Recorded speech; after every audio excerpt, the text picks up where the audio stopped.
We wake up to a world designed to compete for our attention. It starts with the first notification and continues through an endless loop of auto-playing videos and headlines shouting for a reaction. This constant external pressure forces us into a state of perpetual sifting. We feel an exhausting daily obligation to filter through the static and decide who we should be or what we should believe. After enough time, the noise creates a genuine spiritual fatigue. We find ourselves asking who we can actually trust when every voice seems to have a different agenda. When we try to find clarity by looking inward, we often just find echoes of the same noise we're trying to escape. Our internal feelings prove to be as shifting and reactive as the digital feeds that shaped them. The Bible's message about Jesus addresses this exhaustion directly. It claims that God has not left us to guess our way through the confusion, but has spoken a clear, definitive message to humanity. This message isn't a philosophy or a list of rules. It is a living person. The Bible calls Jesus the Word of Life. Finding rest in a loud world requires a change in strategy. It means learning to tune out the modern static and deliberately tuning in to this specific historical signal. The Gospel of John begins with a staggering claim. Jesus existed before the beginning of time. Before stars, oceans, or people, he was already there.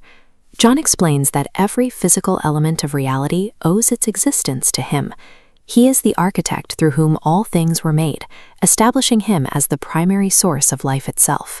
This puts the temporary opinions of our current culture into perspective. While digital trends and social pressures shift by the hour, the creator of the framework we live in remains constant. Because Jesus engineered the mechanics of reality, his voice carries the weight of the designer. To listen to him is to align with the core truths of how life actually works.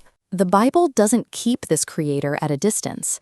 In his first letter, the Apostle John moves from the cosmic scale down to a tangible human experience. The apostles emphasized that they weren't following a myth. They testified they heard his voice, watched him live, and physically touched him. This anchors the Christian faith in physical history rather than private ideas. It is built on the documented life, death, and resurrection of a person who walked the earth. This historical foundation provides a resilience that modern doubt cannot easily shake. Our trust is placed in a living Savior, not in the reliability of our own emotions. Throughout history, God communicated to humanity in fragments, speaking through prophets, visions, and laws at different times and in various ways. The book of Hebrews explains that all those messages were leading to a single point. Jesus is the complete and final word from God, the one who brings every previous message into focus. If you want to see God's heart for the suffering or his response to the lost, look at Jesus. His compassion, his sacrifice on the cross, and his victory over death show us exactly what God is like. Jesus is the center of the story. When we meet him, the noise of competing truth claims begins to fade because we have found the source. Actively listening to Jesus changes how we perceive ourselves. We stop measuring our worth by likes, performance, or appearance, and start seeing our lives through the lens of his truth. This shift produces a peace that stays steady even when external circumstances are chaotic. We gain an anchor that keeps us from being swept away by every new wave of cultural anxiety. A renewed mindset also makes our daily choices clearer. Instead of reacting to temporary pressure, we begin to ask if our decisions reflect the love and character of Christ. This process is about more than just learning new facts.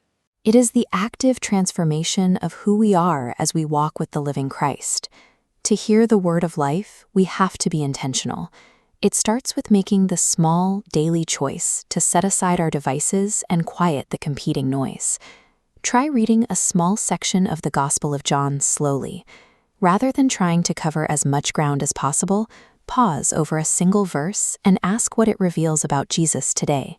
Bring your specific worries to him in prayer based on what you read, and then talk about what you're learning with someone else. The world will always be loud, but the voice of the Creator is clear. Making space to hear him is the only path to finding the life we were actually made for.